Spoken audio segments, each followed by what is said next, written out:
A paz do Senhor Jesus Cristo, meus irmãos e amigos. A mensagem da parte de Deus hoje ela se encontra no livro de 1 Tessalonicenses, capítulo 4. Esta foi a quinta mensagem que Deus me revelou. A quarta mensagem de Mateus 6, Deus me revelou ela no mês de outubro de 2021, 4 meses depois, no mês de fevereiro de 2022. Deus me surpreendeu com esta mensagem, porque Deus me mostrava ela de uma maneira muito forte. Eu tive um arrebatamento de espírito. Foi mesmo um chacoalhão que Deus me deu. Eu via o meu espírito fora do meu corpo, de pé ao lado da cama, a olhar para o meu corpo deitado de lado, com as pernas um pouco curvadas. Eu estava em um sono profundo. E naquele momento uma voz bradou, 1 Tessalonicenses 4. Ali era Deus dizendo: desperta, filha, acorda. Leva as mensagens que eu tenho te revelado. Eu estou voltando e muitos precisam saber que eu existo e que eu sou o mesmo de ontem, hoje e eternamente. E desejo salvá-los. A seguir este chacoalhão, Deus me revelou a palavra posicionamento. 3 meses depois, Deus me revelou a igreja toda de joelhos dormindo. As pessoas estavam com as cabeças desmaiadas em cima das cadeiras. Eu também estava dormindo. Eu acordava, levantava e ficava a olhar para aquela cena e pensando: meu Deus, como pode ser isso? Era mais um alerta de Deus. Era Deus mostrando claramente que a sua vinda está muito próxima e muitos estão dentro das igrejas adormecidos. Deus me mostrou que eu também estava dormindo, mas eu acordava. Depois da quarta mensagem de Mateus 6, eu comecei a meditar na primeira mensagem para tirar do papel, mas ainda demorei um pouco para gravar. Esta mensagem veio para me despertar mesmo. Quando o Senhor nos chama para uma determinada missão, não tem como fugirmos.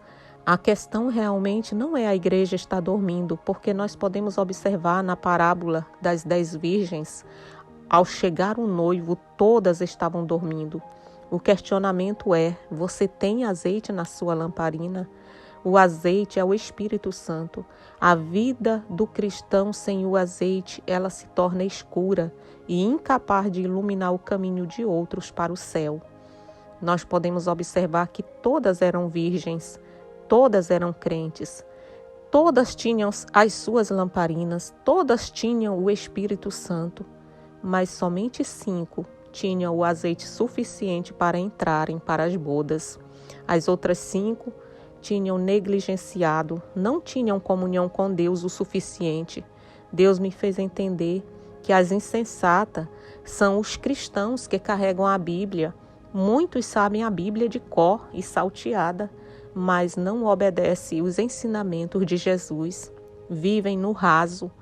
Eles não sentem a dor do seu próximo, têm medo de entrar em uma guerra espiritual, porque têm medo das retaliações, porque as retaliações vêm mesmo, porque estamos guerreando contra as trevas para resgatarmos as vidas. E se não estivermos blindados, seremos alvejados em todas as áreas da nossa vida. Muitos duvidam do perdão divino, não perdoa seu irmão. Esta prática religiosa é lamparina sem azeite. Na vinda de Cristo, o Senhor não irá perguntar se você tem dons, se você ministra bem a palavra, se você teve as suas orações respondidas. O Senhor não vai querer saber se você viveu as promessas. Naquele grande e glorioso dia, Ele vem buscar um povo cheios do Espírito Santo. E quando estamos cheios do Espírito Santo, o nosso desejo é transbordar na vida de outras pessoas. Se nós, Igreja de Cristo, não cultivarmos uma vida de entrega, de comunhão, sendo vigilantes, corremos o sério risco de perdermos a nossa salvação. O cristão precisa ser resiliente e ter fé, porque sem fé é impossível agradar a Deus. Igreja de Cristo, vamos despertar, vamos buscar de Deus mais amor pelas almas, vamos buscar ter uma vida de intimidade com o nosso Deus, de constância, precisamos nos reabastecermos diariamente com a leitura da palavra, com a oração, com o jejum. A nossa mente precisa estar direcionada ao autor e consumador da nossa fé. Só assim teremos a nossa fé alimentada pelas verdades que compartilhamos. Esta parábola é um alerta muito grande, mas muitos têm ignorado os alertas de Jesus. As prudentes tinham azeite e entraram para as bodas. As insensatas saíram desesperadas na tentativa de comprarem, mas ao retornarem, a porta já havia se fechado. O alerta para a Igreja de Cristo é: não durmamos, pois, como os demais, mas vigiemos e sejamos sóbrios. Veja no livro de 1 Tessalonicenses 5, versículo 6. A Igreja de Cristo precisa despertar enquanto há tempo. Não queira ser pego de surpresa, como as insensatas, sem o azeite nas suas lamparinas. Não deixe para amanhã o que você pode fazer hoje. Não deixe os afazeres, as diversões roubarem o seu tempo que é para ser dedicado ao Senhor. Vamos obedecer ao ID de Jesus. Deus disse a Jeremias e a todos nós: antes que te formasses no ventre te conheci, antes que saísses da madre te santifiquei e às nações te dei por profeta. Nós viemos a este mundo com uma missão, e não foi só casar, ter filhos, sermos generosos. Nós fomos escolhidos pelo Senhor para uma missão. Veja no livro de Mateus, capítulo 28, versículo 19 e 20, Jesus disse: ide, fazei discípulos de todas as nações, batizando-os em nome do Pai, do Filho e do Espírito Santo, ensinando-os a guardar todas as coisas que eu vos tenho mandado. E eis que eu estou convosco todos os dias, até a consumação dos séculos. O cristão cheio do Espírito Santo sente a necessidade de anunciar o Evangelho. Na palavra de Deus diz que muitos perecem por lhes faltar o conhecimento. O Senhor deseja que todos cheguem ao conhecimento da verdade, porque esta verdade nos levará a viver eternamente ao lado de Cristo. Não seja egoísta de buscar somente pela sua salvação. Vamos meditar 1 Tessalonicenses capítulo 4, do versículo 1 ao versículo 12. Finalmente, irmãos, vos rogamos e exortamos no Senhor Jesus que, assim como recebestes de nós, de que maneira convém andar e agradar a Deus, assim andai, para que possais progredir cada vez mais. Porque vós bem sabeis que mandamentos vos temos dado pelo Senhor Jesus, porque esta é a vontade de Deus, a vossa santificação, que vos abstenhais da fornicação, que cada um de vós saiba possuir o seu vaso em santificação e honra, não na paixão da concupiscência como os gentios, que não conhecem a Deus. Ninguém oprima ou engane a seu irmão em negócio algum, porque o Senhor é vingador de todas estas coisas, como também antes vos dissemos e testificamos, porque não nos chamou Deus para a imundícia, mas para a santificação. Portanto, quem despreza isto não despreza ao homem, mas sim a Deus, que nos deu também do seu Espírito Santo. Quanto, porém, ao amor fraternal, não necessitar de que vos escreva, e visto que vós mesmos estáis instruídos por Deus, que vos ameis uns aos outros, porque também já assim o fazeis para com todos os irmãos que estão por toda a Macedônia. Exortamo-vos, porém, a que ainda nisto aumenteis cada vez mais, e procureis viver quietos e tratar dos vossos próprios negócios, e trabalhar com vossas próprias mãos, como já vos temos mandado, para que andeis honestamente para com os que estão de fora, e não necessiteis de coisa alguma. Nós podemos observar nesta mensagem o quanto Deus é misericordioso, é longânimo. Mais uma vez o Senhor alertando sobre a santificação do corpo. Para os que não ouviram a primeira mensagem revelada, medite com muita atenção. 1 Coríntios capítulo 6.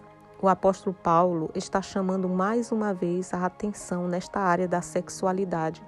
Porque na palavra de Deus diz que todo pecado que o homem comete é fora do corpo, mas o pecado da prostituição, você estará pecando contra seu próprio corpo. E este pecado tem afastado muitos de Deus. Este pecado tem levado à destruição das famílias, ministérios e poderá levar muitos à perdição eterna se as pessoas não se conscientizarem de que tudo nos é lícito, mas nem tudo nos convém. Nós não podemos nos deixar ser dominados pelos nossos sentimentos. Nós precisamos ter o domínio das nossas emoções, porque tudo neste mundo é passageiro, inclusive nós. No livro de Provérbios, capítulo 25, versículo 28, diz: como a cidade derrubada sem muro, assim é o homem que não pode dominar-se. Ceder ao pecado é dizer que o prazer da carne é melhor que a vontade de Deus. A palavra de Deus diz que a vontade de Deus é boa, perfeita e agradável. Deus, ao fazer o homem, ele deixou ao homem o poder da escolha.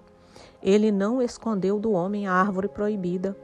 Deus disse: vocês podem comer de tudo que há no jardim, mas desta árvore vocês não podem comer. Mas o homem desobedeceu à ordem de Deus. Veio Satanás e seduziu o homem. Na palavra de Deus diz que o salário do pecado é a morte. No livro de Gálatas, capítulo 5, o apóstolo Paulo diz que é uma guerra travada da carne contra o espírito, e estes se opõem um ao outro para que não façais o que quereis. E os que são de Cristo crucificaram a carne com suas paixões e concupiscências. Se vivemos em espírito, andemos também em espírito. Do versículo 3 ao versículo 5 de 1 Tessalonicenses 4 nos diz: vós bem sabeis que mandamento vos temos dado pelo Senhor Jesus, porque esta é a vontade de Deus, a vossa santificação, que vos abstenhais da fornicação, que cada um de vós saiba possuir o seu vaso em santificação e honra, não na concupiscência como os gentios que não conhecem a Deus. A vontade de Deus para nossas vidas é a santificação, e para que isto aconteça, precisamos abster de muitas coisas que impedem a realização da nossa santificação.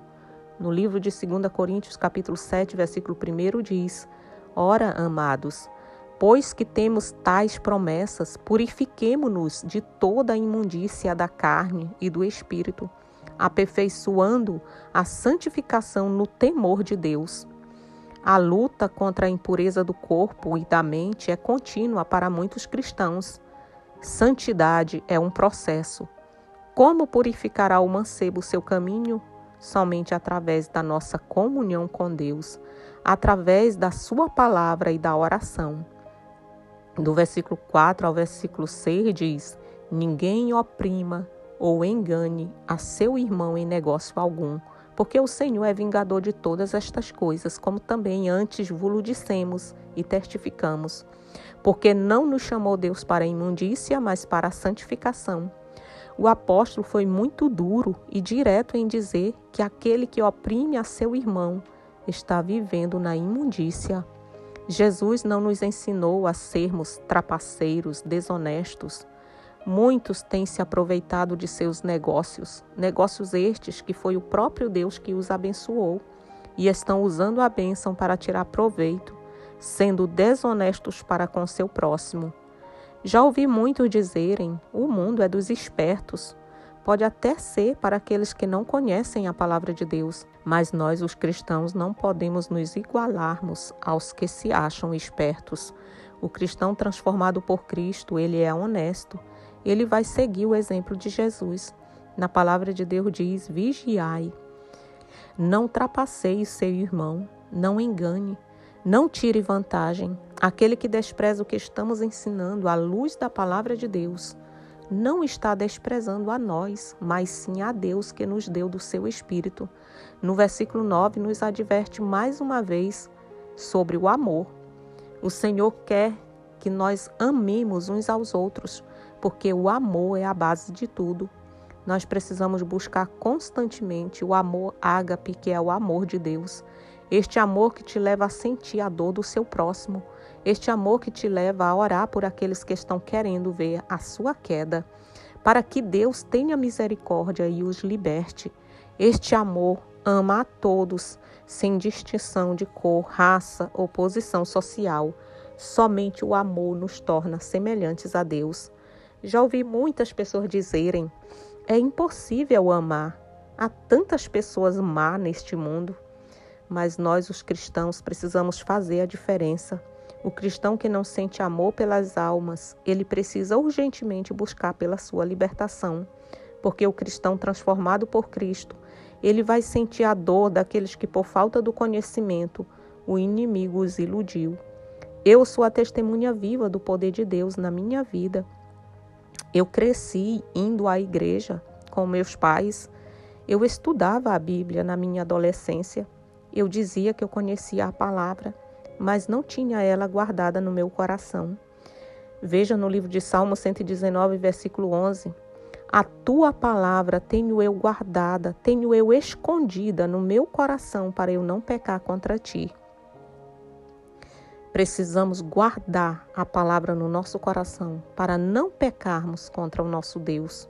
Na fase adulta, por não haver o temor de Deus na minha vida, caí nas armadilhas de Satanás e fiquei alguns anos vagando sem direção.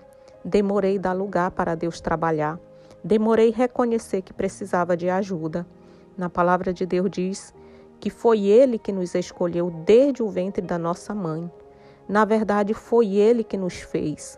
Salmos 100, versículo 3 diz: foi Ele que nos fez e não nós a nós mesmos. Somos povo seu e ovelhas do seu pasto. O desejo do nosso Pai é: vá, filho, leve a minha palavra e dê fruto. Nós podemos observar que a maioria dos que Deus separou para uma grande missão, eles se sentiam incapazes, temerosos, mas Deus os encorajava. Muitos dos escolhidos estão passando pelo processo antes mesmo de retornarem à casa do Pai, porque Deus te ama e não quer te perder para Satanás.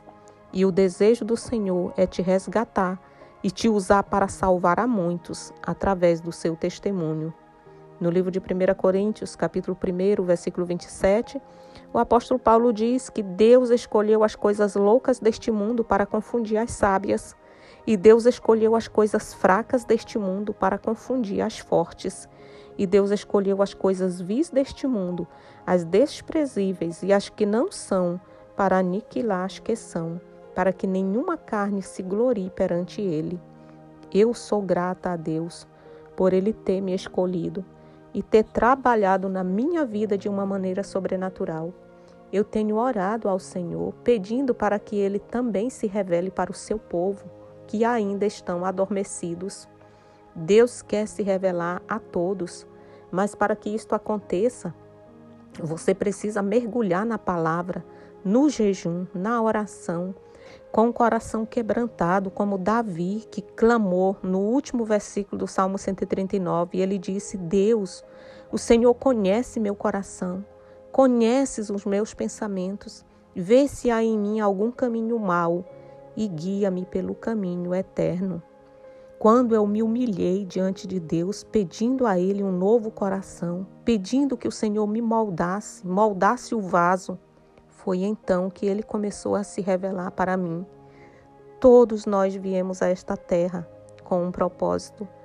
Hoje eu entendo o porquê de tantas guerras na minha infância e juventude.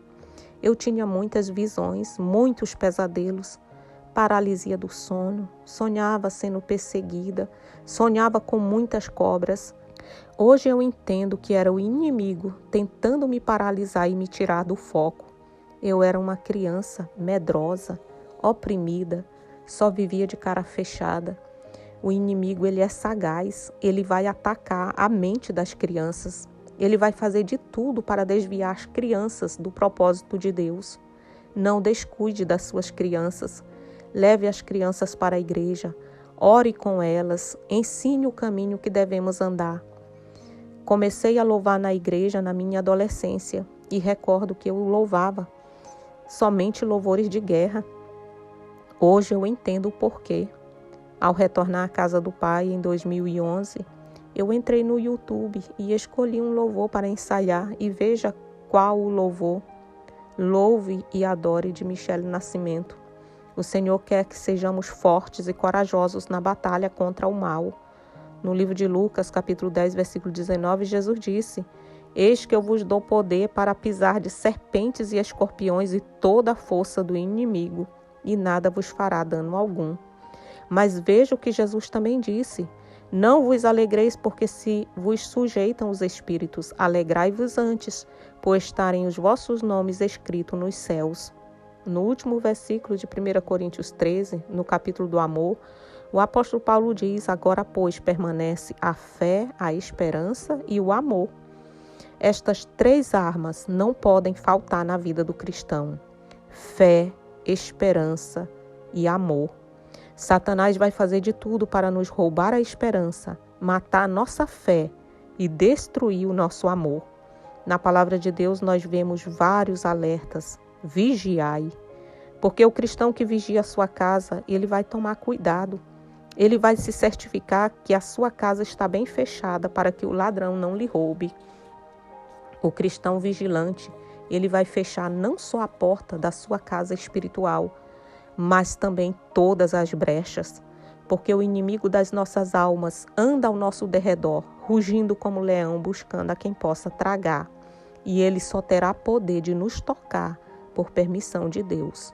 E quando Deus permite, é para extrair algo bom de nós. Precisamos entender que vamos ter que lutar fisicamente e espiritualmente. A nossa luta física é o nosso posicionamento em obedecer o ID de Jesus, levar a palavra que liberta, que transforma vidas. Nossa luta espiritual é descer na oração, no jejum. Nós precisamos amar o nosso próximo como a nós mesmos e clamarmos ao Senhor pela vida deles. O amor tem se esfriado no coração de muitos. E o mais chocante é ver que muitos cristãos estão conformados com esta apostasia e dizem: é normal, na palavra de Deus diz que no fim dos tempos isto aconteceria. Mas nós que cremos nos ensinamentos de Jesus, não podemos nos conformar e deixarmos ser dominados por estes sentimentos infernais, porque conhecemos o tamanho do seu amor. O amor de Deus foi tão grande que entregou o seu único filho para ser crucificado por mim e por você. Certa vez, falando do amor de Deus para uma senhora portuguesa, ela disse: é muito difícil dar o passo de fé sozinha, porque o meu esposo é ateu. Eu falei: sim, amada, eu concordo que não é fácil, mas a salvação é individual. Precisamos nos esforçar. Na palavra de Deus diz que naquele grande e glorioso dia para os que estiverem preparados, e triste e terrível dia para aqueles que ficarem, 2 estarão na cama, um será levado e o outro será deixado. Não perca sua salvação por nada e nem ninguém. Faça a sua parte, dê o seu passo de fé e busque a Deus pelas pessoas que você ama. Deus tem o poder de mudar a história. Profetize todos os dias como Josué profetizou: eu e a minha casa serviremos ao Senhor. E você que está distante dos caminhos do Senhor, por algum motivo você saiu da presença do Pai. No livro de Jó, capítulo 14, versículo 7, nos diz: porque há esperança para a árvore que se for cortada, ainda se renovará e não cessarão os seus renovos. Se envelhecer na terra a sua raiz e o tronco morrer no pó, ao cheiro das águas brotará e dará ramos como uma planta. A palavra de Deus é muito clara em dizer que por mais que o homem passe por tempos difíceis, confusos, mas se ele voltar a crer na palavra de Deus, der o seu passo de fé, assim como a árvore que foi cortada, ela brotará e crescerá novamente com mais vigor. Se você se sentiu decepcionado por alguém, você se frustrou com o ser humano e por algum motivo você se sentiu cortado, eu quero te dizer que o homem pode ter falhas, mas o Senhor não tem. Não perca a sua salvação por causa do ser humano. Lembre sempre que o cair é do homem, mas o levantar é de Deus. No livro de Salmo 145, versículo 14, diz que o Senhor sustenta a todos os que caem e levanta a todos os abatidos. Não importa quanto tempo faz que você se afastou dos propósitos de Deus para a sua vida. Não importa o que você fez. O importante é reconhecer que precisa de renovo. E ao receber a água que é Jesus, você voltará a crescer com mais força, com mais vigor, porque Jesus é a nossa força. É Ele que nos sustenta, nos fortalece todos os dias. No livro de Isaías, capítulo 43, versículo 25, diz: Eu sou o que apago as tuas transgressões por amor de mim, e dos teus pecados não me lembro. Nós podemos observar na palavra de Deus homens que tropeçaram e foram expostos escancaradamente os seus defeitos de caráter, sem a mínima preocupação de preservar suas imagens. Eles não foram poupados ao serem desnudados diante de todos. Deus permitiu que os erros dos seus escolhidos fossem expostos para que pudéssemos observar e pensar o que seria de nós se a Bíblia falasse somente de pessoas perfeitas. Nos sentiríamos fracassados e incapazes, porque pensaríamos que somente pessoas perfeitas seriam aceitas por Deus.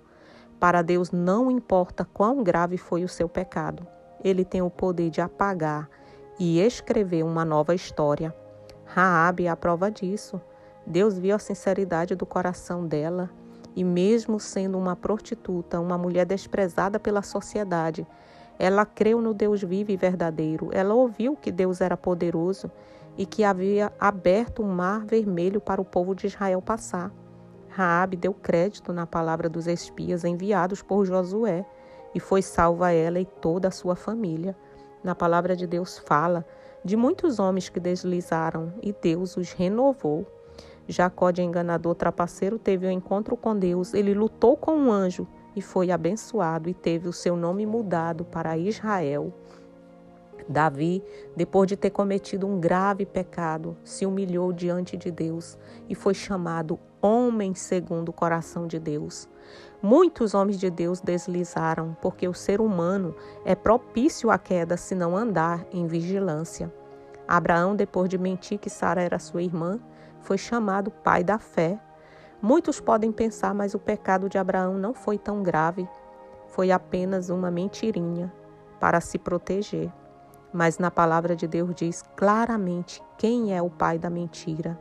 No livro de João, capítulo 4, versículo 25, Jesus disse que Deus é espírito e importa que os que o adorem em espírito e em verdade. Muitos homens de Deus tropeçaram, mas se arrependeram e Deus os perdoou porque Deus é misericordioso.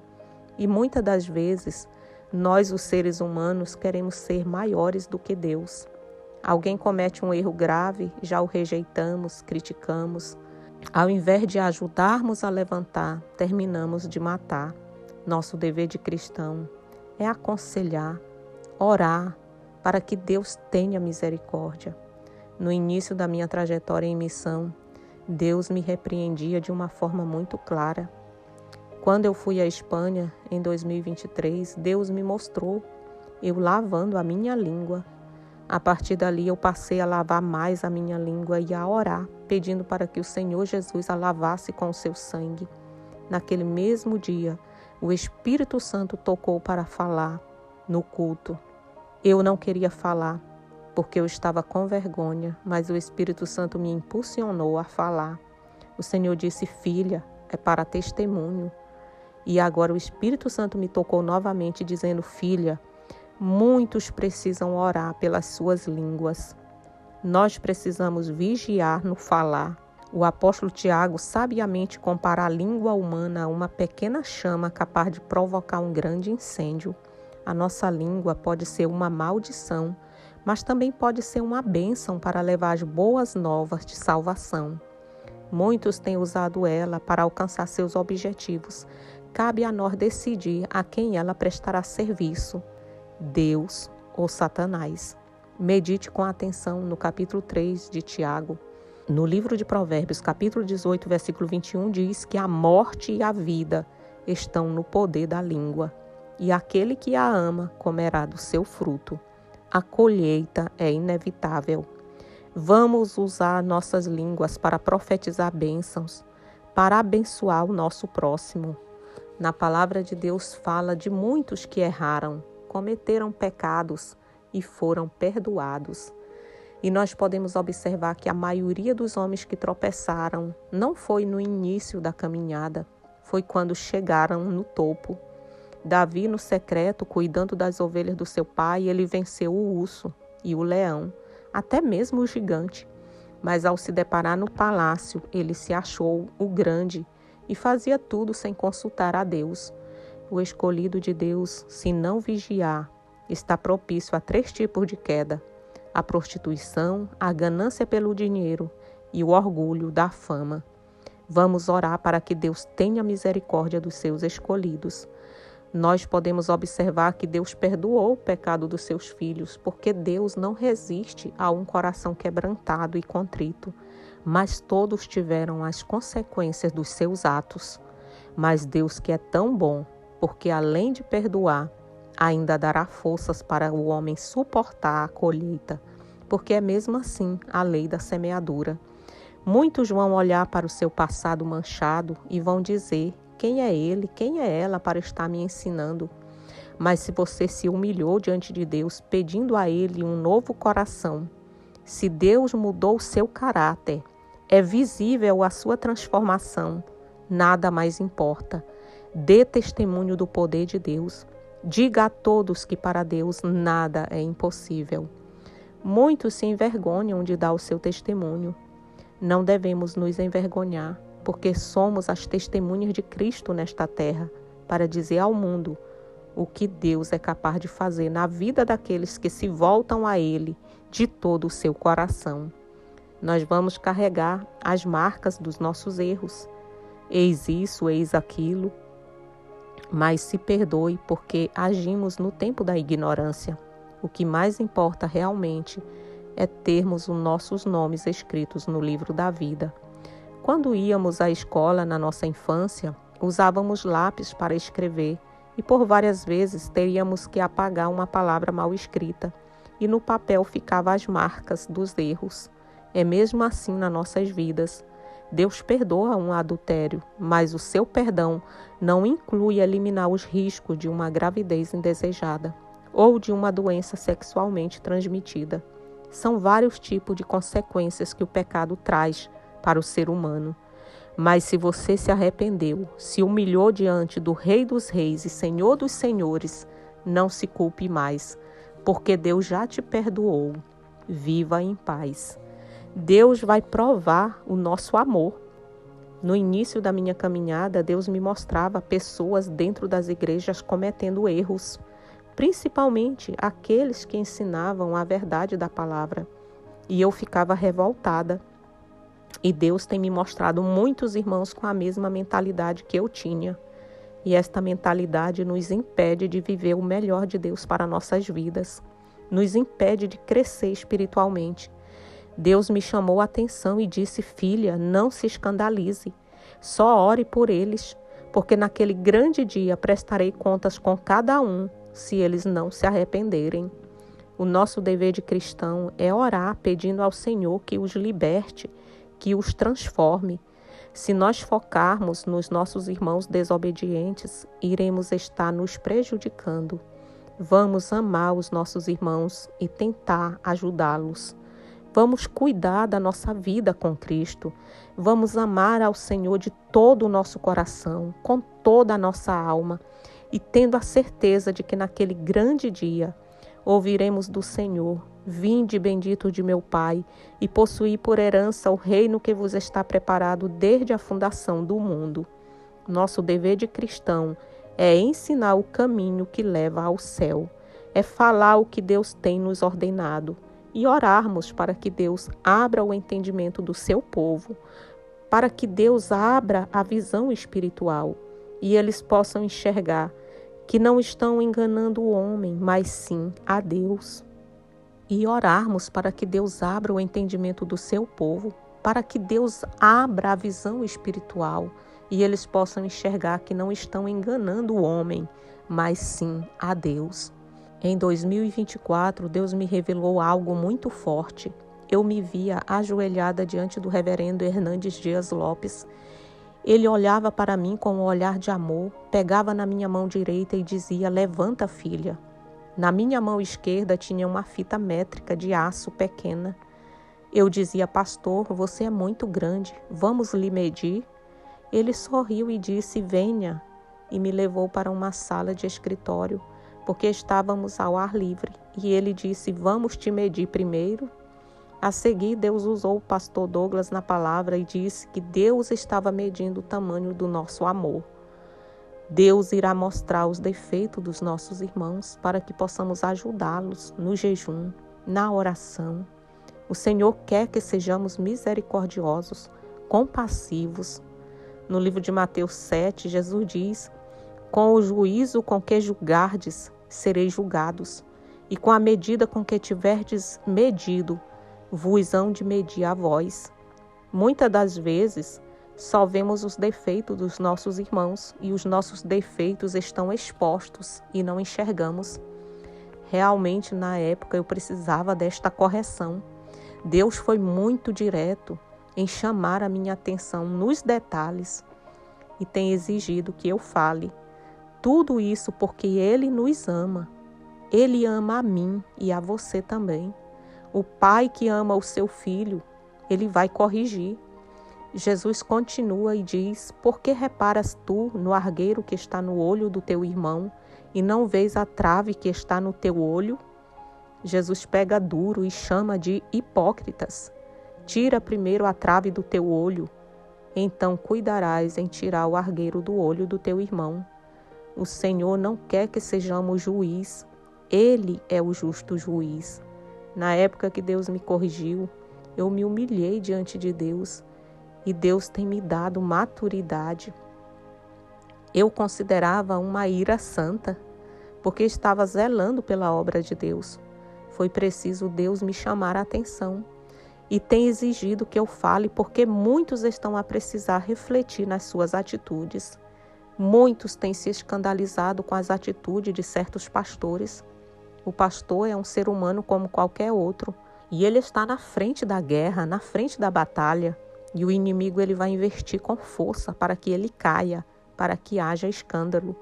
E aos olhos daqueles que não têm amor, a reação é denegrir a sua imagem. Eu falo por mim, quando eu não tinha amor, eu agia desta maneira. O nosso dever de cristãos cheios do amor de Deus é estendermos as mãos. Se não conseguimos fisicamente, estendemos as mãos no jejum, na oração, para que Deus o levante. Porque temos visto que o campo é grande, é muito extenso e são poucos os ceifeiros. Deus nos escolheu para sermos generosos, misericordiosos. No livro de Efésios, capítulo 3, versículo 17, diz: para que Cristo habite pela fé nos vossos corações, a fim de, estando arraigados e fundados em amor, poderdes perfeitamente compreender com todos os santos qual seja a largura, o comprimento, a altura e a profundidade, e conhecer o amor de Cristo, que excede todo o entendimento, para que sejais cheios de toda a plenitude de Deus. Ora, aquele que é poderoso para fazer tudo, muito mais abundantemente além daquilo que pedimos ou pensamos, segundo o poder que em nós opera. O amor de Cristo Jesus excede todo o entendimento. Esta revelação me levou a buscar mais amor pelos meus irmãos. Eu tenho sentido de clamar pela Igreja de Cristo na terra. Clame você também. No livro de 1 João, capítulo 2, diz: meus filhinhos, estas coisas vos escrevo para que não pequeis. Mas se alguém pecar, temos um advogado para com o Pai, Jesus Cristo, o justo. Cristo é o justo juiz. Vamos somente interceder por estas almas. O cristão não está imune de passar pela provação ou pela tentação. Para nos mantermos firmes, precisamos estar alicerçados na rocha que é Cristo.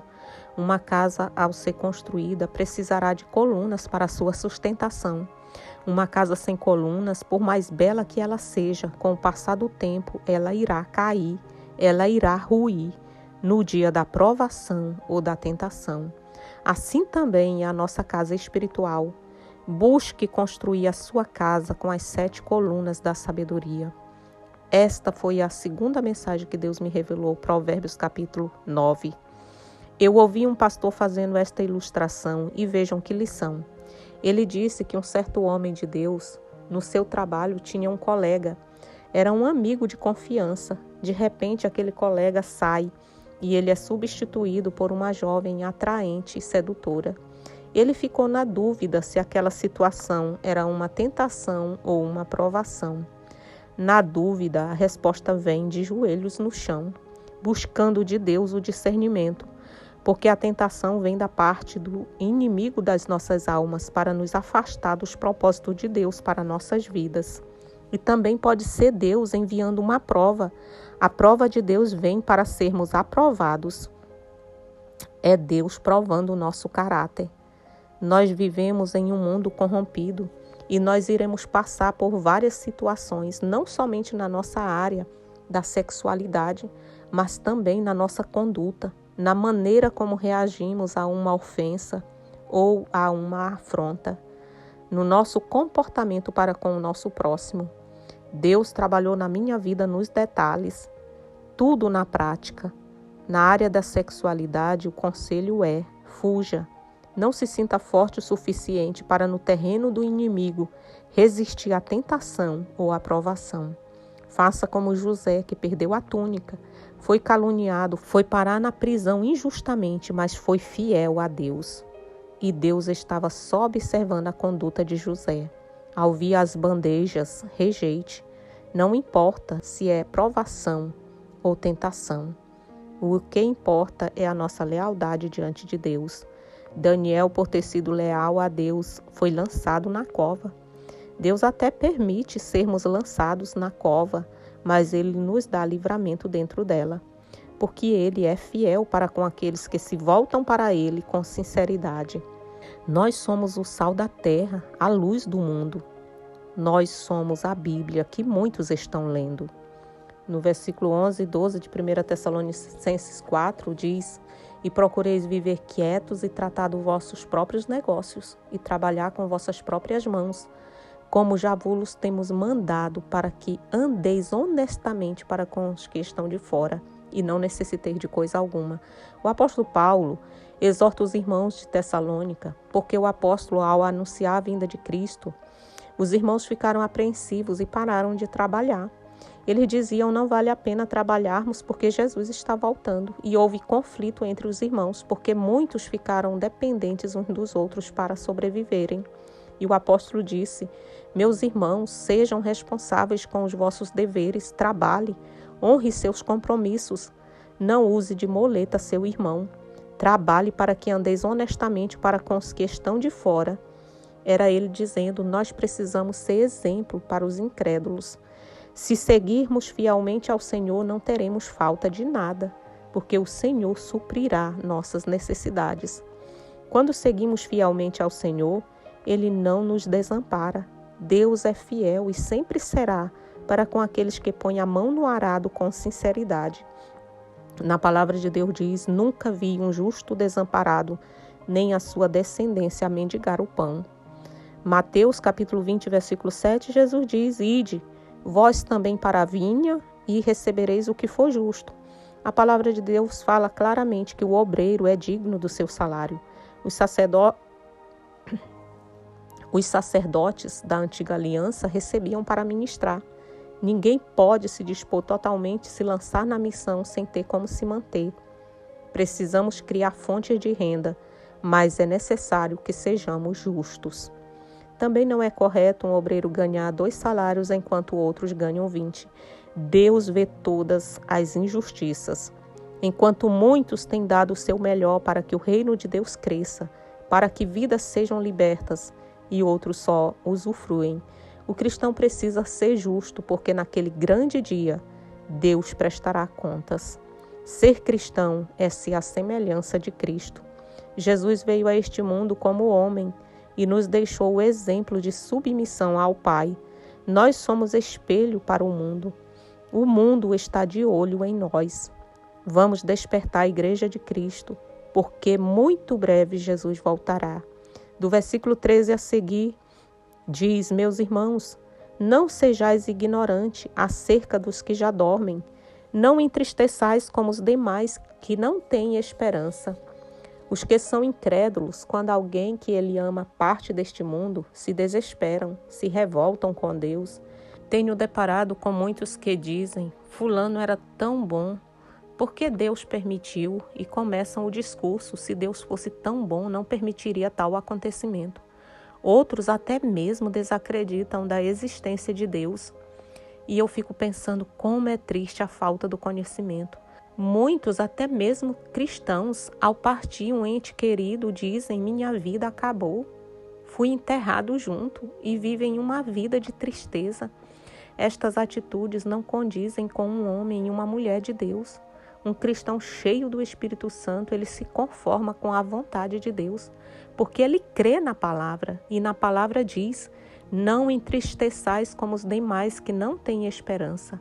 Nós, os cristãos, choramos, ficamos tristes sim, porque aquela pessoa deixará saudades, mas nós temos o consolo, a esperança de um dia encontrarmos com ela nas mansões celestiais. Ninguém deseja morrer, porque o intuito da vida foi dado por Deus. Deus soprou o seu fôlego de vida em nós. Os planos de Deus era que o homem vivesse eternamente. Entretanto, com a consequência do pecado veio a morte. Veja o que nos diz no livro de Romanos 6, versículo 23, porque o salário do pecado é a morte, mas o dom gratuito de Deus é a vida eterna por Cristo Jesus, o nosso Senhor.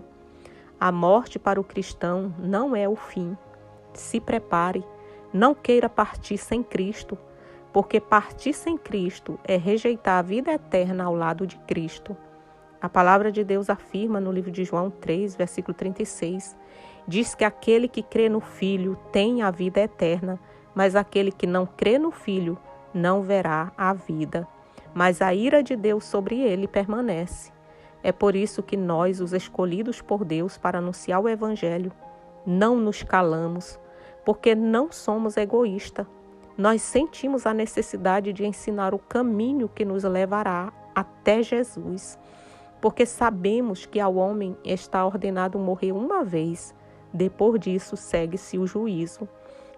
Nós estamos anunciando a volta de Cristo e muitos têm ignorado este alerta. Já ouvi muitos dizerem, desde que eu me entendo por gente que ouço os cristãos dizerem que Jesus está voltando e até agora nada. Deus está dando tempo para que o homem se arrependa.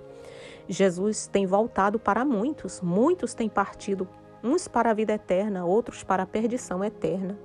Mas quanto à vinda de Jesus, ele prometeu e ele virá. No livro de Apocalipse 3, versículo 10 e 11 diz, porque guardaste a palavra da minha paciência, também eu te guardarei da hora da tentação que há de vir sobre todo o mundo, para tentar os que habitam na terra.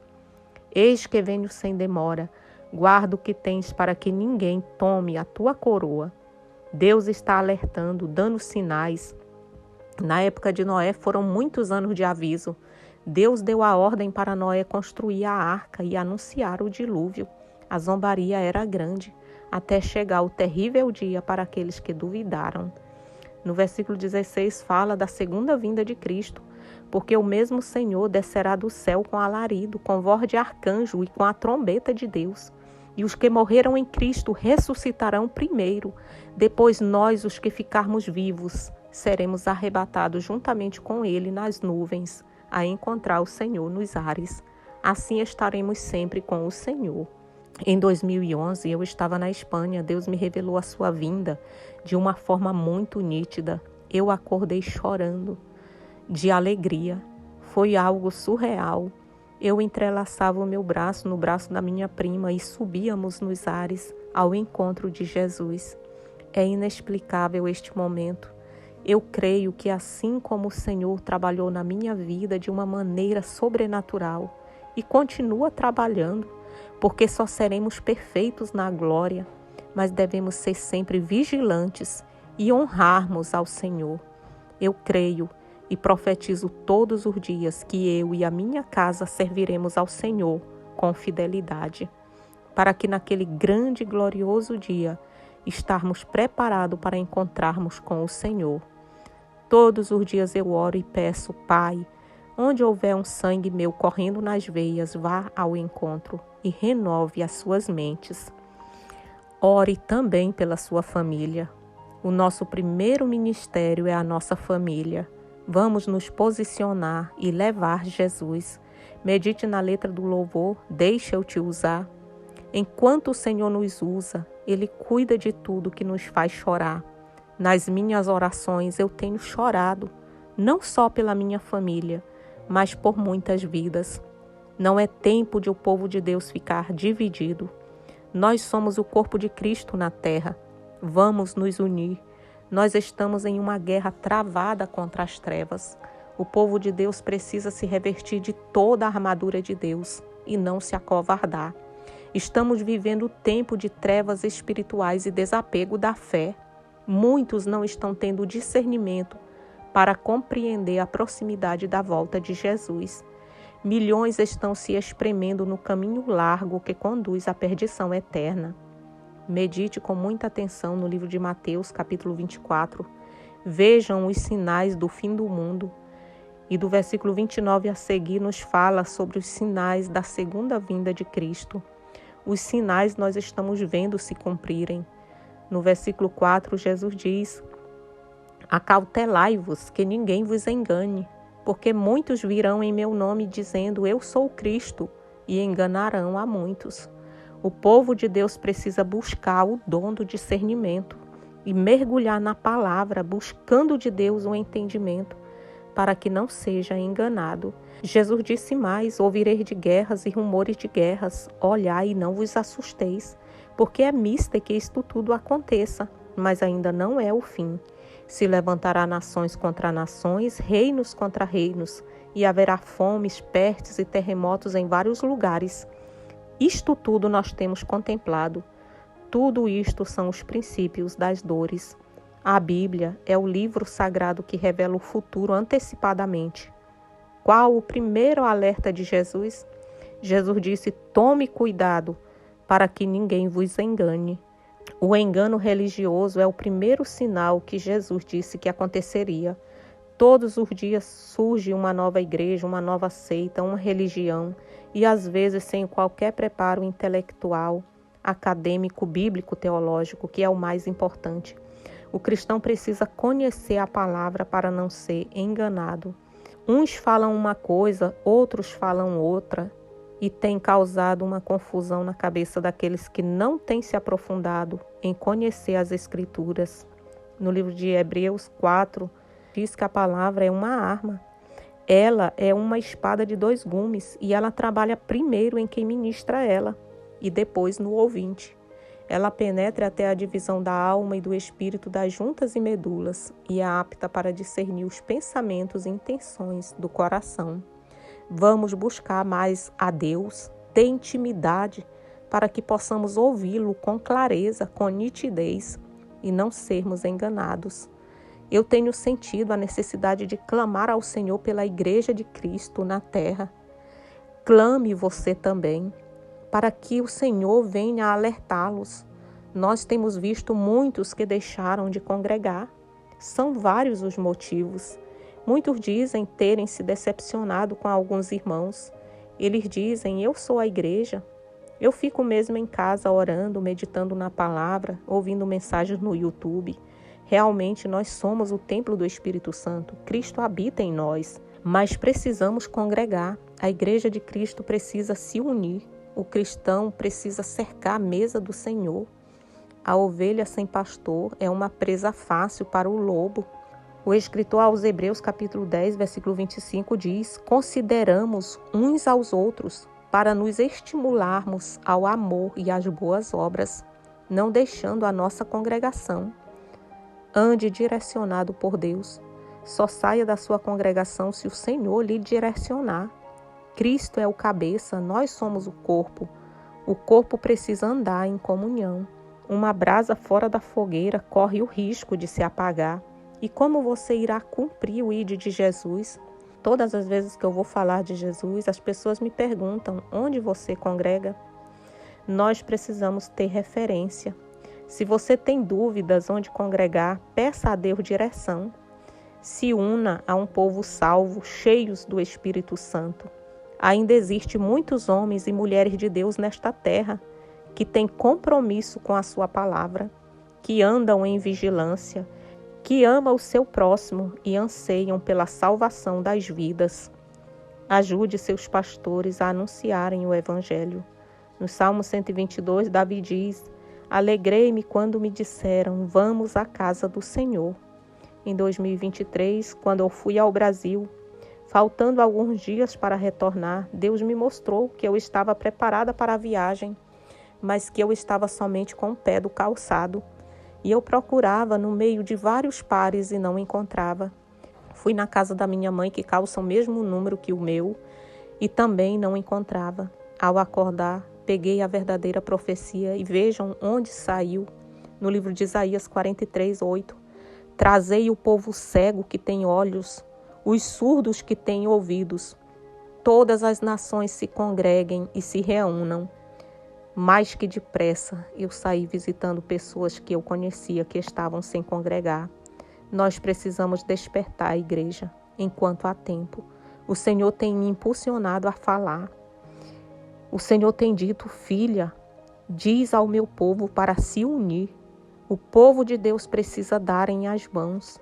Não tem como o povo de Deus vencer as trevas em desunião. Se você acha que é difícil perdoar alguém, eu quero te dizer que odiar é mais difícil ainda.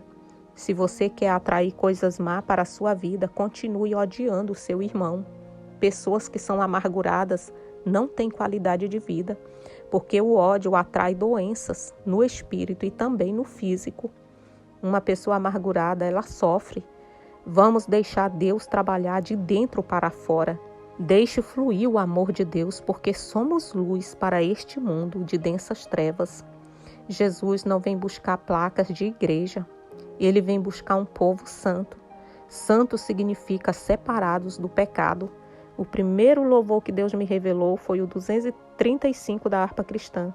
No refrão diz, já sei, comprado com sangue eu sou. Já sei, com Cristo ao céu sim eu vou. Nós fomos comprados pelo sangue de Cristo, derramado na cruz do Calvário. Em Cristo Jesus sempre espero e nunca o posso deixar. Calar seus favores não quero, vou sempre de Cristo falar. Ao acabar de louvar este louvor, eu ouvi uma voz que dizia, o 375. A letra deste louvor é muito forte. Nós somos um só povo, uma só igreja fundada por Jesus Cristo, quando Ele expirou ali na cruz do Calvário.